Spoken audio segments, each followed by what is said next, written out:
ಕುಸುಮಾವಲ್ಲಿ ವಿಹರಿಸುತ್ತಾ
ಒದಗಿದ ಒಲೆ ವಸ್ತ್ರವನ್ನು ಸುತ್ತಿಕೊಂಡು ಬಡವಾದ ಶರೀರದವರನ್ನು ಹನುಮಂತನು ಪರಿಶುದ್ಧ ಮನಸ್ಸಿನಿಂದ ರಾಮ ಧ್ಯಾನವನ್ನೇ ಮಾಡುತ್ತಾ ಕುಳಿತಿರುವ ಆ ತಾಯಿಯನ್ನು ನೋಡುವಾಗ ಹನುಮಂತನ ಮನಸ್ಸಿನಲ್ಲಿ ತಾಯಿ ಮಗುವನ್ನು ಜನನಿ ಶಿಶುವನು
ಇವಳೇ ಜಾನಕಿ ತಾಯಿಯಾಗಿರಬೇಕು.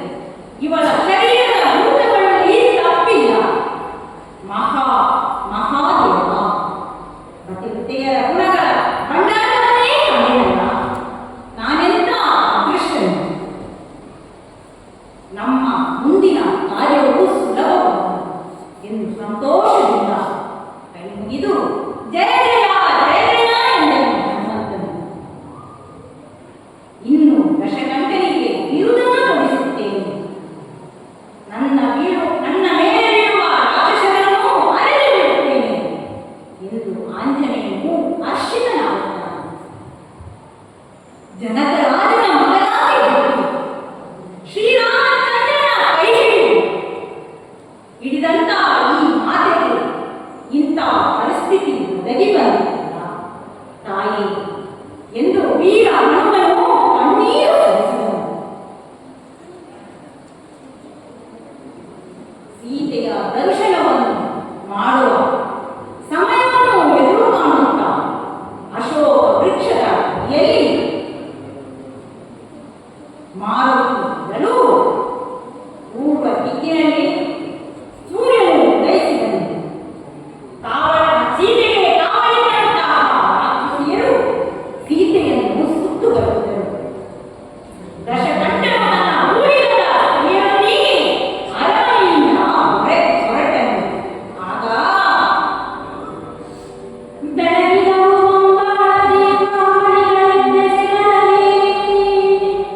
ಕಂಚುಮಿಗಳ ಬಡಾವಣೆಯಿಂದ ಬಂದೇ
ಕಾವಲಿನ ರಾಕ್ಷಸಿಯರು ಅಕ್ಕ ಪಕ್ಕ ಸರಿದರು.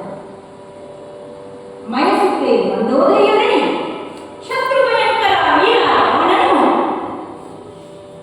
ಸುಶೀಲೆಯಾದ ಸೀತೆಯ ಎದುರಿನಲ್ಲಿ ರತ್ನ ಖಚಿತ ಸಿಂಹಾಸನದ ಮೇಲೆ ನಿಂತನು. ಆಗ ಆ ಸೀತೆ ಈ ರಾಕ್ಷಸನ ಆಟಗಳನ್ನು ಲೆಕ್ಕಿಸದೆ ಕೆನ್ನೆಯ ಮೇಲೆ ಕೈಗಳನ್ನು ಇಟ್ಟುಕೊಂಡು ತಲೆಯನ್ನು ಇಸಿ ಪತಿಯ ಪಾದಗಳನ್ನೇ ಸ್ಮರಿಸುತ್ತ ನೆಲದಲ್ಲಿ ಓಟವನ್ನು ಎಳೆಸಿದೆ. ಆಗ ರಾವಣನು ಕಣ್ಣಿನ ಕಾಮಿನಿಯ ಮೈಥಿಲಿಯ ಒಳಗೆ ಬಳಿಕ ಸೇವಾಲಯರು ಬಳಸಿದರು. ಬಹುವಿಧೋಪಚಾರದಲ್ಲಿ ಇಡುಕಿದುದು ಕಪ್ಪೆಣ್ಣೆ ಹಾಕಿದು ಹೊಳೆ ಮಾಡಿ ಮಡಿವಸೆ ಮಹಾಮಂಗಲ ಮಜ್ಜನ ಕೃಷ್ಣನ ಹೊಂಗೊಡದಲ್ಲಿರುವಿದವು. ಮಹಾಮಂಗಲ ಮಜ್ಜನ ಕೃಷ್ಣನ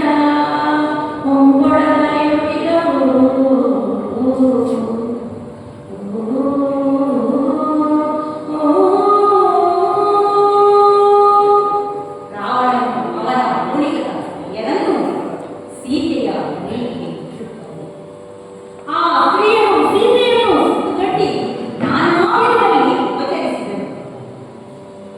ಸುವಾಸನೆಯುಕ್ತವಾದಂತಹ ಎಣ್ಣೆಯನ್ನು ತಂದಿದ್ದರು. ಹೊಳೆಯುವ ಮಡಿಯ ಹಸೆಯನ್ನು ಹಾಕಿದರು. ಮಂಗಳ ಸ್ನಾನಕ್ಕೆ ಚಿನ್ನದ ಹೊಳೆಗಳಲ್ಲಿ ಬಿಸಿ ನೀರನ್ನು ತಂದಿದ್ದರು.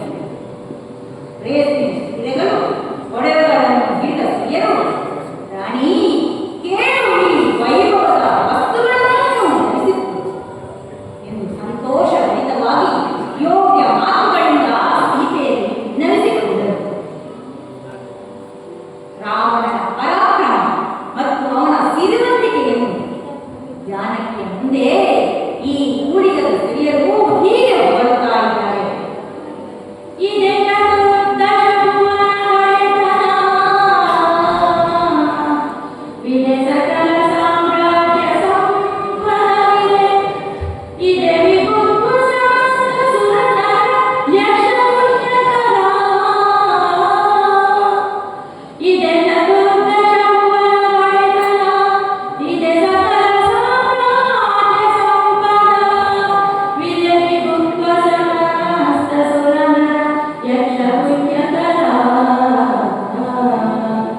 ಇದನ್ನು ನೀನನುಭವಿಸಲದೆ, ಇದನ್ನು ನೀನನುಭವಿಸಲದೆ, ಚದುರು ಹಿಡಿವರೆ ದೇವಿ ಹೇಳೆಂದರುಗಿ ಮಾರುತ್ತಲು ಕಾಣದೆ ಕೆಳಗೆ ಸಾರಿದರು. ಇದನ್ನು ನೀನನುಭವಿಸಲದೆ, ಚದುರು ಹಿಡಿವರೆ ದೇವಿ ಹೇಳೆಂದರುಗಿ ಮಾರುತ್ತಲು ಕಾಣದೆ ಕೆಳಗೆ ಸಾರಿದರು. 14 ಲೋಕಗಳ ಒಡೆತನ ನಿನ್ನಲ್ಲಿ ಇದೆ. ಇಡೀ ಸಾಮ್ರಾಜ್ಯ ಸಂಪತ್ತಿದೆ. ಸಕಲ ದೇವತೆಗಳ, ಮಾನವರ, ಯಕ್ಷರ ಮತ್ತು ವಿಹ್ಯಗಳ ಪ್ರವೃತ್ತಿಯಲ್ಲಿ ಇವುಗಳನ್ನು ನೀನು ಅನುಭವಿಸಬಲ್ಲದೆ ಬುದ್ಧಿ ಕೊಡುವುದೇ ಹೇಳುವುದು ಆವೇಶದಿಂದ ನುಡಿದರು. ಅವಳ ಪ್ರತ್ಯುತ್ತರವನ್ನು ಕಾಣದೆ ದಾಸಿಯರು ಪಕ್ಕಕ್ಕೆ ಸರಿದರು. ಅವರ ಮಾತುಗಳು ಸೀತೆಯ ಕಿವಿಗಳಿಗೆ ಬಿದ್ದವು. ಯಾವ